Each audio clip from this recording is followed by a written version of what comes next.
Life Audio. The Mama Take Heart podcast with Robrenna and Barb is brought to you by Life Audio and is a part of our Faith Toolkit series.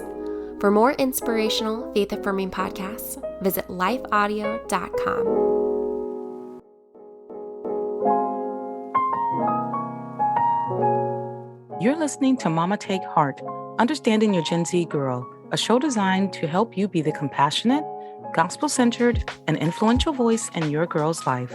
I'm your host, Robrenna and Barb. Joining us today is Barb Winters. She is a wife and parent of 4 adult children, one of whom is a recovering porn addict. She is a certified sexual risk avoidance specialist and teaches preteens and teens at local schools on how to avoid risky behaviors. Barb encourages, supports, and offers hope to parents of children exposed to pornography at hopefulmom.net. She's a real mom who has dealt with a real problem facing families today.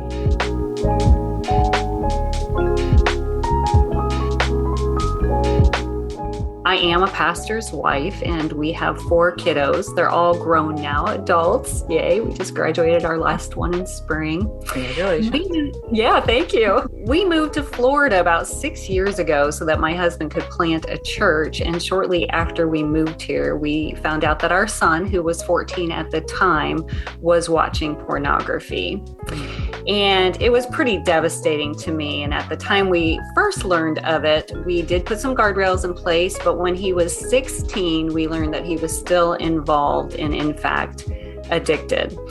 And really, up until this point, we had no idea. We had no idea this had invaded our home. It wasn't anywhere on our radar.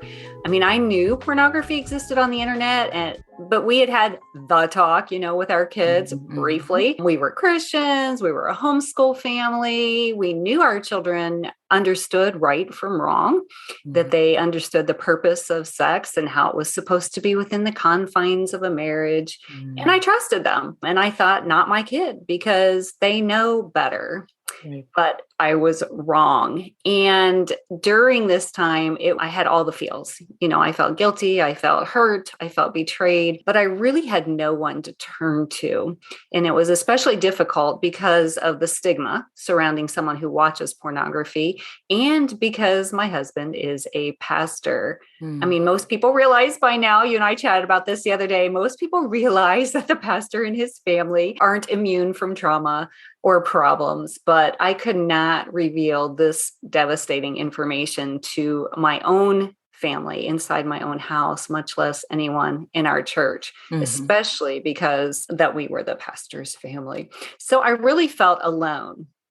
And through all of trying to help our son, I was, like I said, I was devastated myself. I was trying to find help for myself. I could find it for him, but I couldn't find it for myself. And I started doing some research and just trying to figure out what was going on with him. And one of the things I came across was a study that was conducted by Barna and the Josh McDowell Ministry.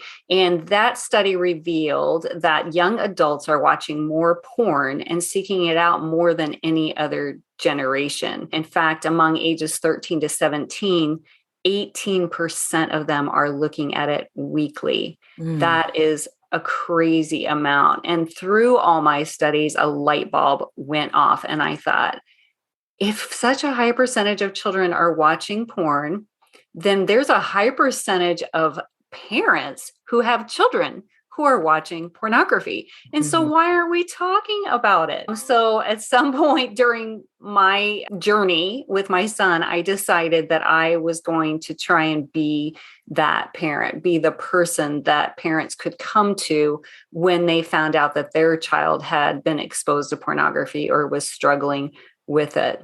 So I've done a lot more research since then, and I found a study conducted more recently in 2019 revealed that the average age of first exposure to pornography is 11, with most of those kids stumbling across it accidentally. And in that research, it showed that children have seen pornography as early as 7 or 8 years old, with 58% of the girls in the survey saying they'd seen it compared to 68% of boys. Wow. So we typically think of this as a boy problem, but it's Right. not just a boy problem. It is a girl problem also. And I have a lot of friends my age even that have revealed to me that they struggled with it when they were younger. So, we need to address both genders at this point. I agree. Yes, I agree. Because I know I've sat in sermons before where they directed straight towards the men. And we know women, in particular, the reading of porn seems to be with women, but now that they've turned the books into movies.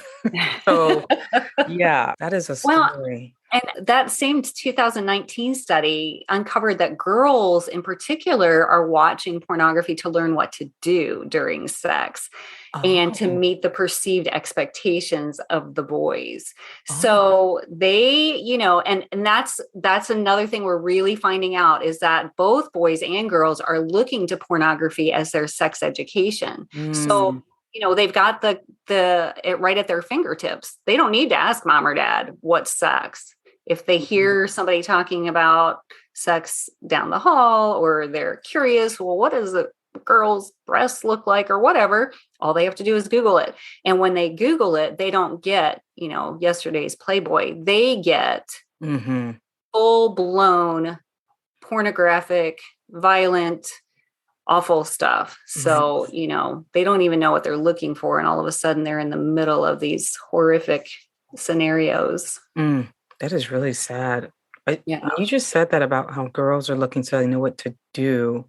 That is it makes me so sad because it's such a demeaning way to feel like how you have to behave or prove yourself. And there's so many other factors that go into that. Now I'm seeing self-esteem issues. I'm seeing degrading oneself, no self-worth, no self-respect, because you feel like you have to fit this particular image. Right. And they don't know that what they're seeing is not real. They have no frame of reference. So if you and I ran across these videos, we'd immediately dismiss them as demeaning, objectifying, that sort of thing. But they don't know that because they don't have the background. They don't have the frame of reference. And of course, their brain isn't developed enough to even logically make some of those conclusions. So yes, now I'm also seeing body types and how eating disorders can take place, body dysmorphia, but the body's not real either. A lot of it are surgically enhanced. So in your story, how did you all get on the other side of this? Like, how did you see God's hand in this situation? And how did you incorporate the grace of the gospel when walking alongside your son in the struggle? Well, you asked me about grace, and grace-filled is not typically a word that I would use to describe myself. So it really was divine intervention that really helped through all of this. And thankfully, I had been through a few mom moments before this happened, because this was not our oldest son. When we first found out that our son had been watching porn, it was because a bogus warning popped up on his screen, and he was sort of freaking out and fearful and came to us in a panic. And I actually see that as divine intervention. If it hadn't been for that, I don't know how long his behavior would have gone on. But that first conversation through all the feels, because it was up and down. It was long. I said a few things I'm sure that I should probably regret and I had to apologize for. But at the end of the conversation, thankfully, God just reminded me to keep the end goal in mind. We're raising adults here. We're not raising children. And if we see the long-term goal, the long-term objective of having adults who are godly and who are contributing more to society than they're consuming, which is what my goal is for my children, then we can, have a better perspective. And so toward the end of that conversation, I remember I actually physically sat next to him on our bed, and I put my arm around him and I told him, "We are for you. We are on your side." And I was sitting next to him to prove that point. We're not working against you, because sometimes it feels like we're up against our children, like it's us against them, but that's not true. And they don't know that, unless we tell them. We said, we love you unconditionally. And when we put some protection in place, because we're going to have to change some things, when we set some boundaries, when we buy filters, all these things, I want you to know it's because we love you and it's our job to protect you, not because we're punishing you. And so, I wanted to make sure he understood that we're not going to discipline you, but we are going to protect you. And that protection encompasses a lot of things like boundaries and filters and changing our regulations and our routines and habits. So I didn't really understand at the time what all it would entail, but I was glad that at least I knew enough to say, we love you unconditionally. I bet that was tough. Yeah. And Robrenna, a lot of people ask me how he's doing. So let me just at least end this portion of our discussion by saying that he is doing great. He is walking in freedom right now. He's a college student. He's almost got his degree, and he's really my hero. So I am excited always to be able to say that. And for those who are out there who have kids who are still struggling, this isn't the end. There is hope.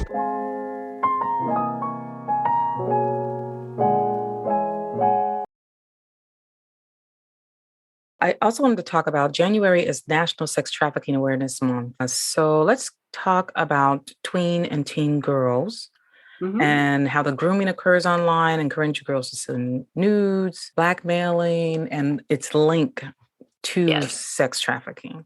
Sure, absolutely. So yes, when I talk about human trafficking, and I do go into schools, and we talk about this through the part-time job that I have, I always make it a point to link pornography and sex trafficking together, because there is a link that most people don't understand, especially our teens and preteens. They're conditioned right now to think that sending nudes is normal behavior. It's a precursor to dating. So, if they're even pressured into it, if their friends might say, "What, you haven't been asked for a nude yet?" So they think that's typical normal behavior. And girls especially are vulnerable to online grooming, which is how a lot of people get into the sex trafficking industry. And let me back up a little, because we sometimes think that human trafficking is something that happens over there, across the pond, so to speak, in a different country. But in fact,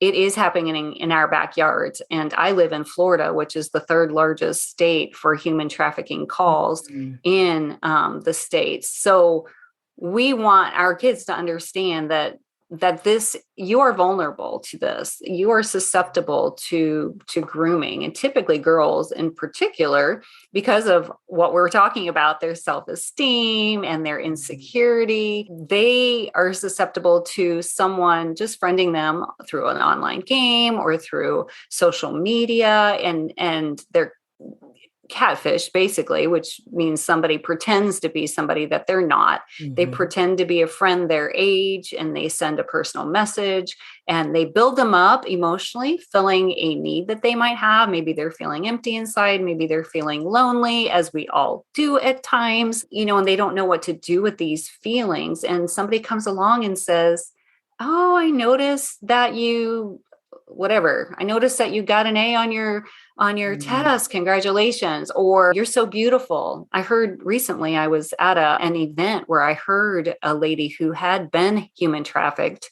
say that she was just at a gas station, and somebody walked up to her and said, "You're beautiful." And that was really all it took. And all of a sudden she was this guy's girlfriend and didn't realize the ramifications of what was going on. But our kids online, they're groomed, they feel a need, and then the girl basically takes the bait. And from there, the groomer coaxes them maybe into sending a nude. And then they'll bribe them, coerce them, deceive them, whatever they need to do in order to get them then to start trafficking, either in person or even send a video, and then it gets uploaded to porn sites. So there's all kinds of ways. I've even heard of girls who are trafficked out of their own home and they don't even realize it. Yeah, I saw something. It was I watched true crime, and this particular one was about internet crimes, and it was called Web of Lies. And there was one with a young girl where she was coaxed into sending a new. I think it started with just upper part of her body, Mm-hmm. and once she did that, though, he said, "I have access to all of your contacts, and I will send this to everyone in your contacts." And Yep. she was terrified, and Yep. so she did what he said, and he like almost daily he was contacting her to send Yeah. pictures. This particular person, he was caught because it turns out he was doing it to hundreds of girls all over the country. And so thank goodness they found him. But that is a way that it can happen. It's like right in their room. And they're Right. just so ashamed and embarrassed that they fell prey to it in the first place that they don't want to tell anyone. And so my thing is always like you were with your son to always leave the door open to communication, even if, like you said, you have a mom moment. Because I tell you, I do not have what they call a poker face. Whatever I'm feeling, it's all over my face. And Yeah. so I had to learn too, okay, calm, calm, stay calm, take some breaths, for Yeah. whatever's coming out and just try to focus on that. And then also another thing I do is what they call whisper prayers, breath prayers. So I as love I'm breathing, I'm praying. Oh, I love that. Yes. It's just to get myself calm. Yeah. Well, So, thankfully, our kids are forgiving. They're more forgiving than we are, and they're resilient and they crave our love. So even when we mess up, when we go to them and say, "Oh man, I blew it and yeah. I need to start over. Will you forgive me?" They are typically just willing to forgive Mhm. and they need to see that in us. We need to be real and authentic. But yeah, we also need to be the mom who is willing to talk about these things. I Oh, agree. Yeah. I think also just ensuring that they understand that they were preyed upon, because I think that's another thing is they're thinking, I did wrong. I did wrong. right. You were preyed upon. And Mhm. so just for me, I go into this huge protective mode, as in, I'm Mhm. going to deal with the person that was trying to hurt you. I'm going to deal with them, and instead of pushing my anger on my child, I Well, want that's them to yeah, see. that's a great point because a lot of people see people who, like I talked about in the beginning, people who watch pornography as monstrous, so to speak, and they're already feeling shame and guilt. That's right. We need to find a way where we're grace filled and we see them as victims, which is exactly what you're saying. Is if when we see our kids as being victimized by predators and even the pornographic industry because they prey on youth, because if they can get them now they're going to have a lifetime consumer, and if we see them as victims then it's so much easier for us to come alongside them and help them and not have that bashing of heads, so to speak.